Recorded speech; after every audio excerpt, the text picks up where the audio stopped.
Good afternoon. Welcome to a conversation on free expression. I know you guys didn't wait in line to hear me speak, so I'll keep this brief.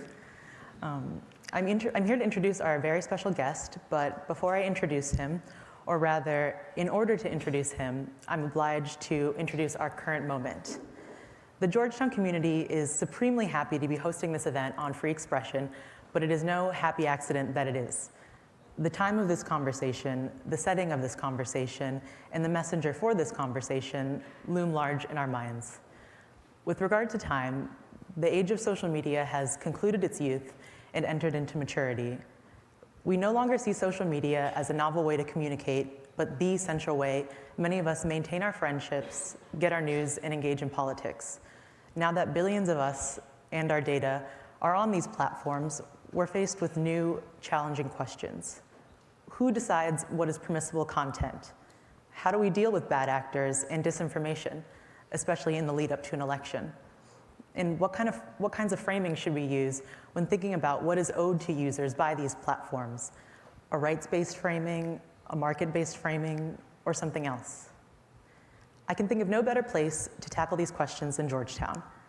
For over 200 years, Georgetown has been an important center of learning in this country, and its proximity to the nation's capital will help us situate this conversation in the context of our broader democracy.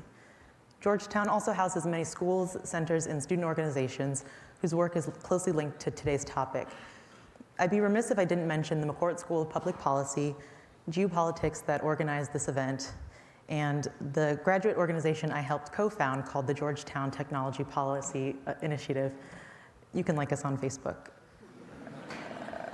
Our guest is uniquely positioned to lead this conversation. As the founder of Facebook, he helped usher in the age of social media by growing the platform since 2004 to become the largest social media network on the planet. As Facebook's enduring CEO, responsible for setting the overall direction and product strategy of the company, he's playing a central role in social media's second act as it unfolds today. And so, without further ado, it is my honor to welcome to the stage Mr. Mark Zuckerberg. Good luck.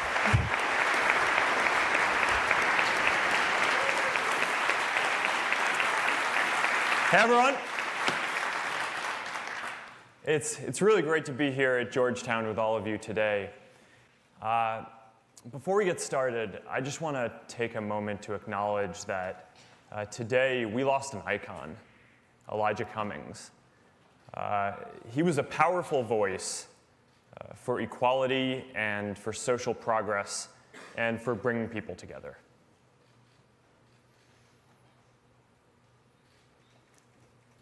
Back when I was in college, our country had just gone to war in Iraq.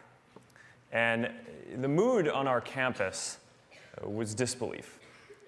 A lot of people felt like we were acting without hearing a lot of important perspectives. And the toll on soldiers and their families and our national psyche was severe, yet most of us felt like we were powerless to do anything about it.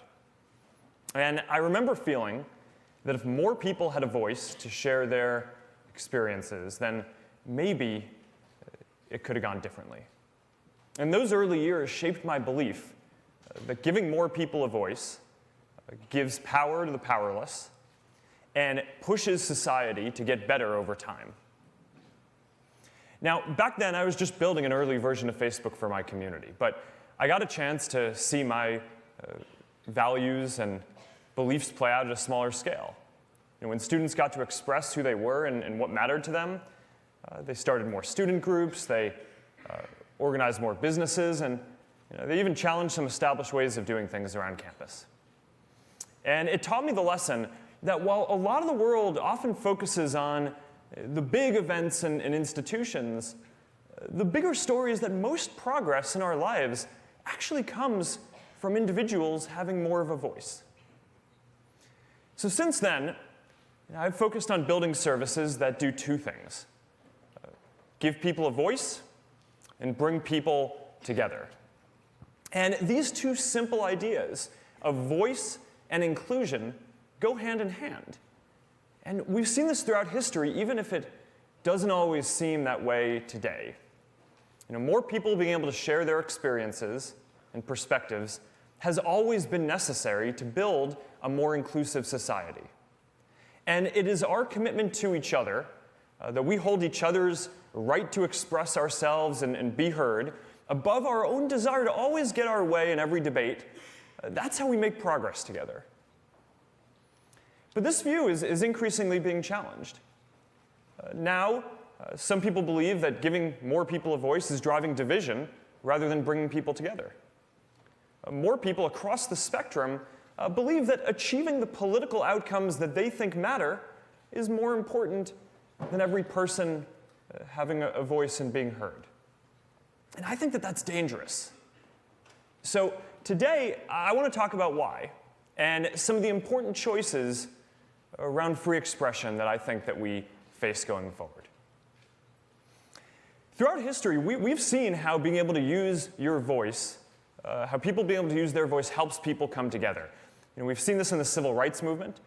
Frederick Douglass once called free expression the great moral renovator of our society.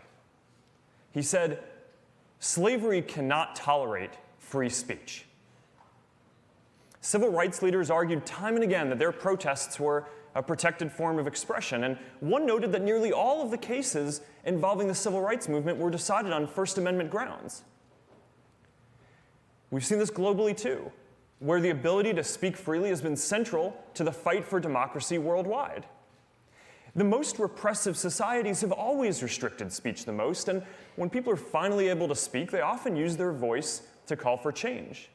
In this year alone, people have used their voices to end multiple long-running dictatorships in northern Africa, and we're already starting to hear from peoples whose voices had been excluded just because they were women or because they believed in democracy.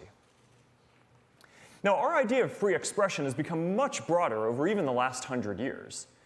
Many Americans know about the Enlightenment history and how we enshrined the First Amendment into our Constitution, but fewer know just how dramatically our cultural norms and legal protections have expanded, even in recent history. The first Supreme Court case to seriously consider free speech in the First Amendment was in 1919. Schenck versus the United States. And back then, the First Amendment only applied to the federal government, so states could, and often did, restrict your right to speak. Our ability to call out things that we felt were wrong also used to be a lot more restricted. Libel laws used to impose damages if you said something negative about someone, even if it was true. The standard then shifted, so that way it was okay as long as you could prove that your critique was true. And we didn't get the broad free speech protections that we have now until the 1960s, when the Supreme Court ruled in opinions like New York Times versus Sullivan that you can criticize public figures as long as you're not doing so with actual malice, even if what you're saying is false. So we now have significantly broader power to call out things that we feel are unjust and share our own personal experiences. We see movements like Black Lives Matter and Me Too spread and go viral on Facebook. The hashtag Black Lives Matter was actually mentioned for the first time on Facebook. And this just wouldn't have been possible in the same way before. Just 100 years back, many of the stories that people are sharing now would have been against the law to even write down.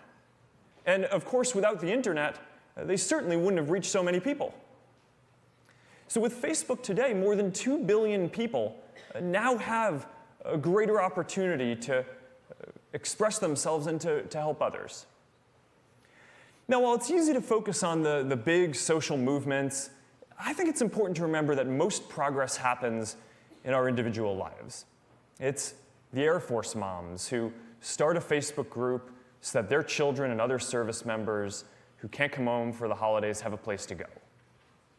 It's the church group that comes together after the hurricane to provide food and to volunteer to help rebuild. It's the small business on the corner that now has access to the same sophisticated tools that only the big guys used to have access to, so now they can get their voice out too, reach customers, create more jobs in their town, and become a social hub in their community. Progress and social cohesion come from billions of stories like this happening all around the world. people having the power to express themselves at scale is a new kind of force in the world. It is a fifth estate alongside the other power structures in our society.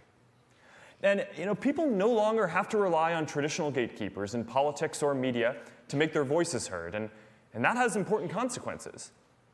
And I understand the concerns that people have about how tech platforms have centralized power. But I actually believe that the much bigger story is how much these platforms have decentralized power by putting it directly into people's hands. It's part of this amazing expansion of voice that we've experienced through law and culture and now technology as well. So giving people a voice and broader inclusion go hand in hand. And the trend has certainly been towards us getting much greater voice over time. But there's also an important counter-trend, which is that in times of social tension, our impulse is often to pull back on free expression. Because we want the progress that comes from free expression, but we don't want the tension. We saw this when Martin Luther King Jr. wrote his famous letter from a Birmingham jail where he was unconstitutionally jailed for protesting peacefully. We saw this in the effort to shut down campus protests during the Vietnam War. We saw this way back when America was deeply polarized about its role in World War I, and the Supreme Court ruled at the time that the socialist leader Eugene Debs could be imprisoned for making an anti-war speech. In the end, all of these decisions were wrong.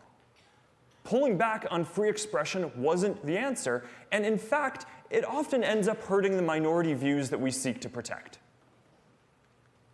Now, from where we are today, it seems obvious that, of course, protests for civil rights or making a speech against a war should be allowed, yet this desire to suppress this expression was felt deeply by a lot of society at the time.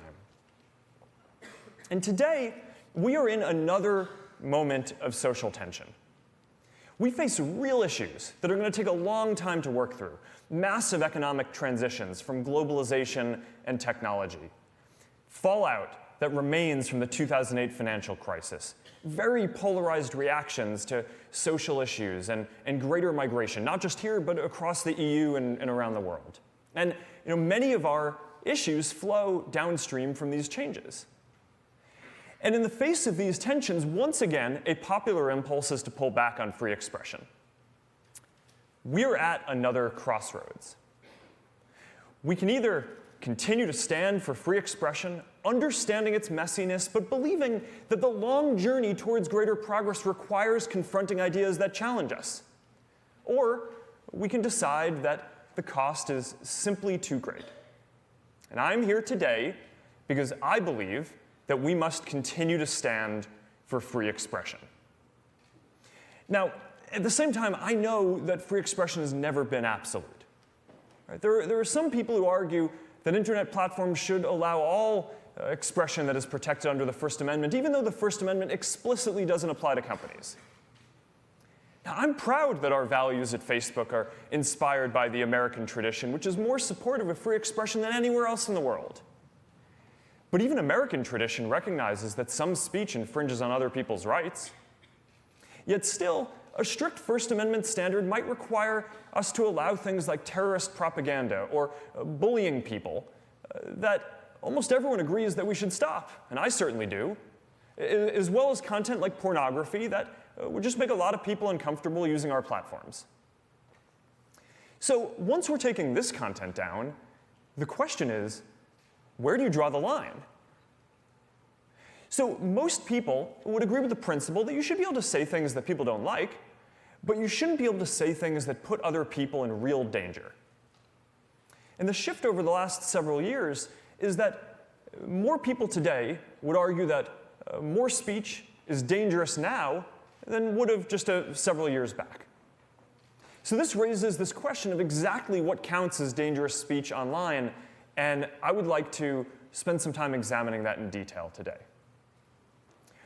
So many of the arguments about online speech are related to new properties of the internet itself.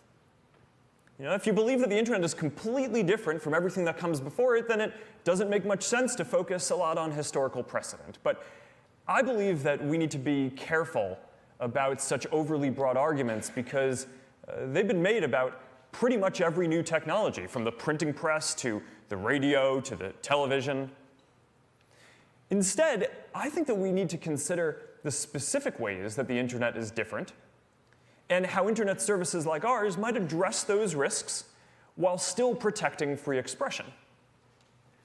So perhaps the clearest difference with the internet is that now a lot more people have a voice in almost half of the world's population.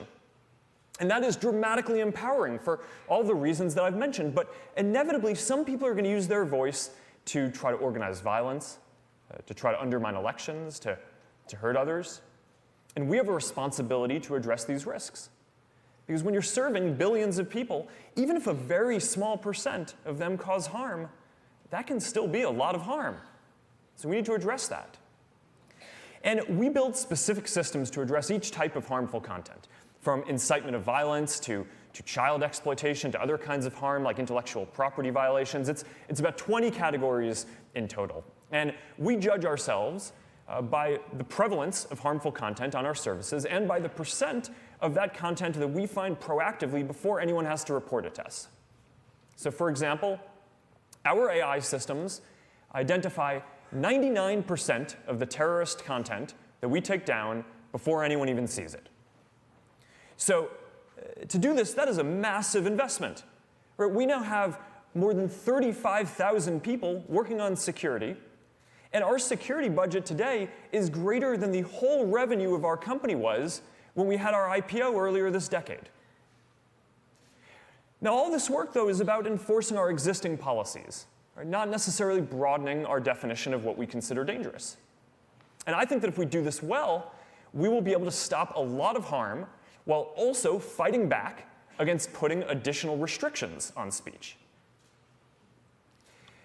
A second important difference with the internet is how quickly ideas can now spread online. Most people can now get much more reach than they ever could before, and this is at the heart of a lot of the positive uses of the internet. It's empowering that anyone can now start a fundraiser, share an idea, build a business, or start a movement that can grow quickly. But we've seen this go the other way too. Most notably in 2016 when the Russian IRA tried to interfere in our elections. But we've also seen this when people share misinformation that goes viral. Now, some people argue that virality itself is dangerous, and that we need much tighter filters on what ideas and content are allowed to spread. And for misinformation, we do focus on making sure that complete hoaxes don't go viral. And we especially focus on misinformation that can lead to imminent physical harm, like misleading health advice saying if you're having a stroke, no need to go to the hospital, just prick your finger and you'll be fine. That's dangerous. We need to address that. But more broadly, we've actually found that a different strategy works best. And that is focusing on the authenticity of the speaker rather than trying to judge the content itself. Much of the content that those Russian accounts shared was distasteful, but it would have been considered permissible political discourse if it had been shared by real American citizens. So the real issue is that it was posted by fake accounts that were coordinating together and pretending to be people that they were not. And we've seen similar issues with these groups that pump out misinformation like spam just to make money. So the solution here is to verify the identities of anyone who's getting a wide amount of distribution and to get a lot better at identifying and taking down fake accounts. So we now require you to provide a government ID and to prove your location if you want to run political ads or if you're going to run a large page.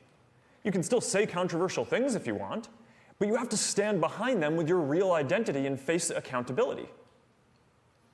Our AI systems have also gotten a lot more advanced at detecting clusters of fake accounts that aren't behaving the way that people would. So we now remove billions of fake accounts a year, mostly within minutes of signing up and before they really have a chance to do very much. So focusing on authenticity and verifying accounts has been a much better solution than an ever-expanding definition of what is and is not harmful content. Now, another qualitative difference is that the internet lets people form communities that wouldn't have been possible before. And this is good in a lot of ways because it helps people find groups where they belong and share interests and can meet other people. But the flip side of this is that it has the potential to lead to polarization. And I care a lot about this because, after all, our goal is to bring people together. Now, much of the research that I've seen on this is actually mixed, and a lot shows that in some ways the internet can actually decrease aspects of polarization. The most polarized voters in the last presidential election were actually the people who were least likely to use the internet much at all. Research from the Reuters Institute also shows that people who get their news online have much more diverse media diets and are exposed to a much broader range of content than people who don't. And this is because most people just watch a couple of cable news stations or read a couple of newspapers. But even if most of your friends online have similar views, some don't, and you're going to get exposed to different perspectives through them. Still, we also have an important role in designing our systems to show diversity of ideas and to make sure that we're not encouraging polarizing content. Now, one last difference with the internet that I want to talk about is that it lets people share things that would have been impossible to capture and share before. So take live streaming, for example. This allows families to be together for moments like birthdays. We've even had a few weddings. It allows school teachers to read to children bedtime stories who might not otherwise be read to. And of course, it's allowed us to witness some really important cultural moments. But we've also seen people broadcast self-harm and suicide and some terrible acts of violence. And these are new challenges. And our responsibility is to build systems that can respond quickly. And we're particularly focused here on well-being, especially for young people.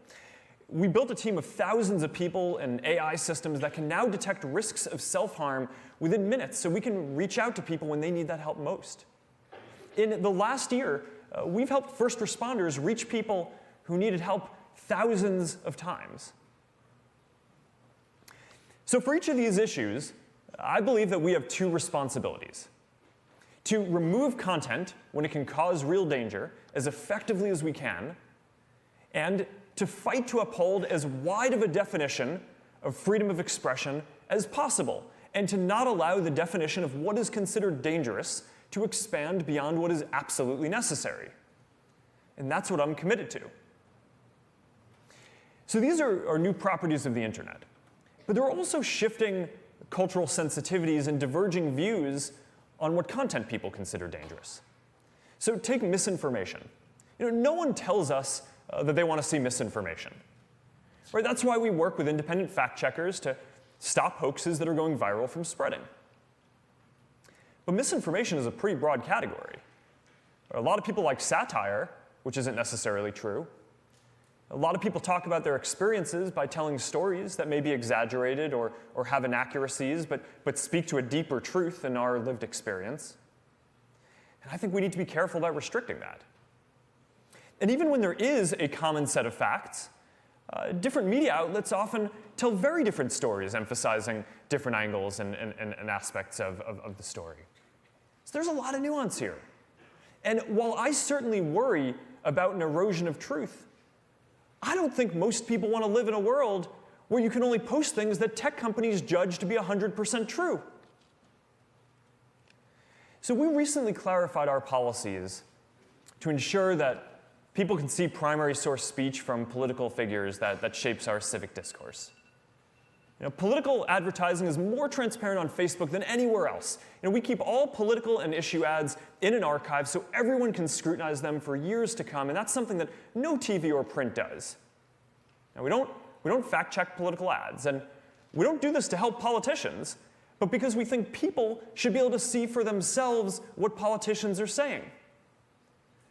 And for the same reason, if content is newsworthy, we also won't take it down even if it would otherwise conflict with some of our standards. Now, I know many people disagree with this, but in general, I don't think it's right for a private company to censor politicians or the news in a democracy. And we are not an outlier here. The other major internet platforms and the vast majority of media also run these same ads. American tradition also has some precedent here. The Supreme Court case I mentioned earlier that gave us our current broad speech rights was actually a case about an ad with misinformation in it. It was an ad supporting Martin Luther King Jr. and criticizing the Alabama Police Department.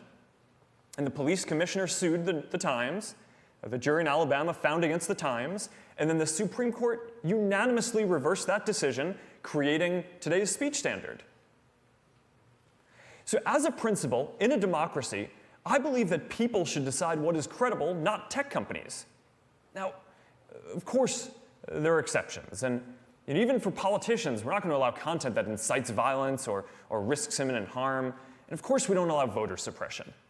Voting is voice. Fighting voter suppression is as important for the civil rights movement as free expression has been. And just as we are inspired by the First Amendment, we're inspired by the 15th Amendment too. Now, given the sensitivity around political ads, I've considered whether we should stop allowing them altogether. From a business perspective, the controversy certainly is not worth the very small part of our business that they make up. But political ads can be an important part of voice, especially for local candidates and up-and-coming challengers and advocacy groups who the media might not otherwise cover, so that way they can get their voice into the debate. Banning political ads favors incumbents and whoever the media chooses to cover. But practically, even if we wanted to ban political ads, it's not even clear where you draw the line. There are many more ads about issues than there are directly about elections. Would we ban ads about healthcare or immigration or women's empowerment? And if you're not going to ban those, does it really make sense to give everyone else a voice in political debates except for the candidates themselves? So there are going to be issues any way you cut this. And I believe that when it's not absolutely clear what to do, that we should err on the side of greater expression. Or let's take hate speech, which we define as someone directly attacking a person or group based on a characteristic like race, gender, or religion. We take down content that could lead to real-world violence. And in countries at risk of conflict, or where there is a conflict, that includes anything that could lead to imminent violence or genocide. And we also know from history that dehumanizing people is often the first step towards inciting violence. So if you say, immigrants are vermin, or all Muslims are terrorists, that makes other people feel like they can escalate and attack that group without consequences. So we don't allow that. I take this really seriously. And we work really hard to get this off of our platform. American free speech tradition recognizes that some speech can have the effect of restricting others' right to speak. And while American law doesn't recognize hate speech as a category, it does prohibit racial harassment and sexual harassment. We still have a very strong culture of free speech, even while our laws clearly prohibit discrimination. But still, people have broad disagreements over what qualifies as hate and should be allowed. Some people think that our policies don't prohibit content that they think qualifies as hate, while others think that some of what we take down should be a protected form of expression. This has been one of the hardest categories to get right. Now, I believe that people should be able to use our services to discuss issues that they feel strongly about, from religion and immigration to foreign policy and crime. And I think you should even be able to be critical of groups without dehumanizing them. But even this it's not always straightforward to judge or implement at scale, and it can often lead to some unfortunate enforcement mistakes on our part. Is someone reposting that video of a racist attack because they're condemning it? Or are they glorifying it and hoping that people copy it? Are they using normal offensive slang? Or are they now using an innocent word in a new way, hoping to incite violence or even genocide? Now, multiply those linguistic challenges by more than 100 languages around the world where we operate. Rules about what you can and can't say often have unintended consequences. When speech restrictions were implemented in the UK in the last century, Parliament noted that they were often applied more heavily to citizens from poorer backgrounds because the way they expressed things didn't match the elite Oxbridge style. And I believe that in everything we do, we need to make sure that we are empowering people and not simply reinforcing existing institutions and power structures. So that brings us back to the crossroads that we find ourselves at today. Are we going to continue fighting to give more people a voice to be heard? Or are we going to pull back from free expression? Now, I see three major threats ahead. The first is legal. And we're increasingly seeing laws and regulations around the world that undermine free expression and people's human rights. And these local laws are each individually troubling, especially when they shut down speech in places where there isn't democracy or freedom of the press. But it's even worse when countries try to impose their speech restrictions on the rest of the world. So this raises the larger question about the future of our global internet. China is building its own internet focused on very different values. And it's now exporting their vision of the internet to other countries. Now, until recently, the internet in almost every country outside of China has been defined by American platforms with strong free expression values. But there's no guarantee that these values will win out. A decade ago, almost all of the major internet platforms were American. Today, 6 of the top 10 are Chinese. And we're beginning to see this in social media too. While our services like WhatsApp are used by protesters and activists everywhere due to strong encryption and privacy protections, on TikTok, the Chinese app growing quickly around the world, mentions of these same protests are censored, even here in the US. Is that the internet that we want? So this is one of the reasons why we don't operate Facebook, Instagram, or our other services in China. I wanted our services in China because I believe in connecting the whole world, and I thought maybe we could help create a more open society. And this is something that I worked hard on for a long time.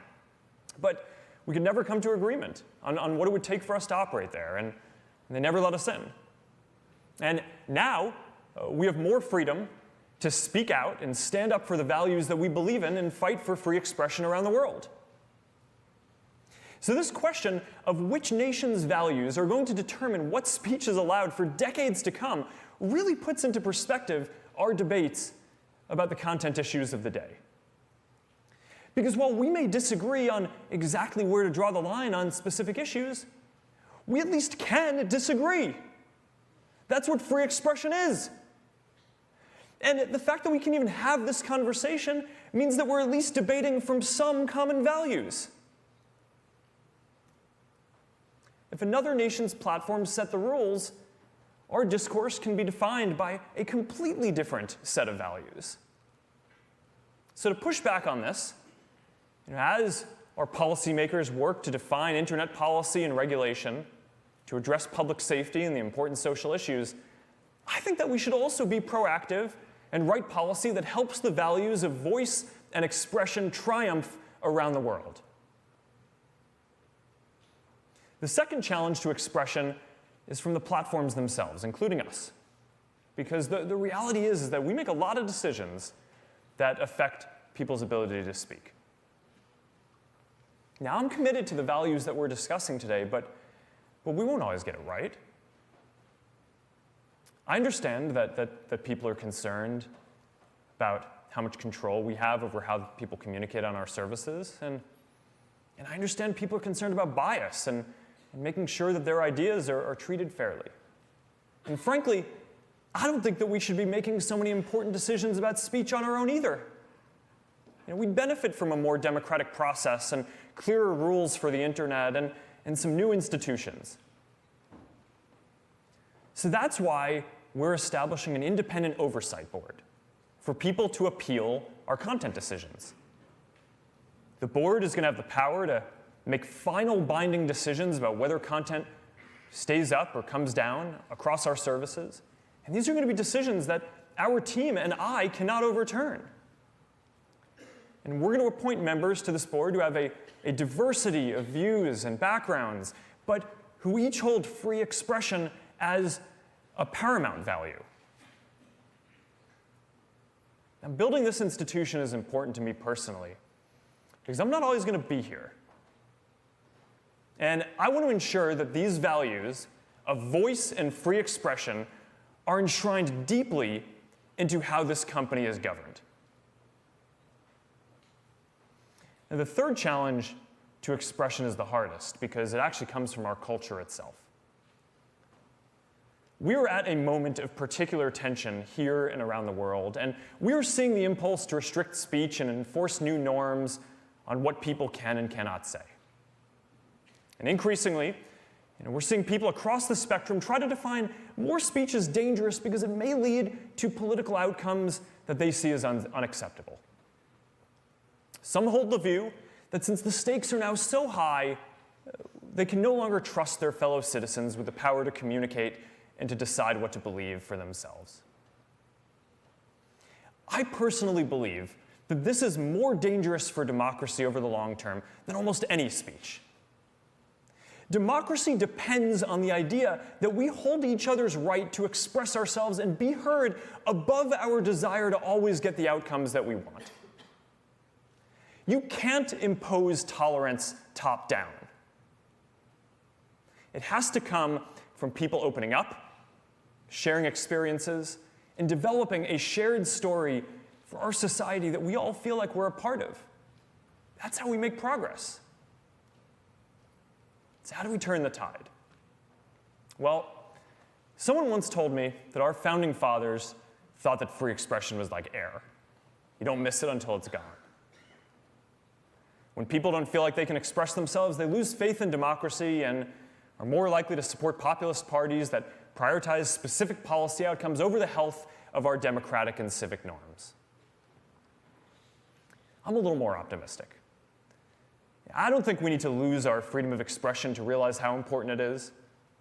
I think that people get it and understand and appreciate the voice that they have now. And at some fundamental level, I think that most people believe in their fellow people too. And as long as our governments respect people's right to express themselves, as long as our platforms live up to their responsibilities to support expression and prevent harm, and as long as we all commit to being open and making space for more perspectives, then I think we're going to make progress. It's going to take time, but I think that we're going to work through this moment. We overcame deep polarization after World War I and intense political violence in the 1960s.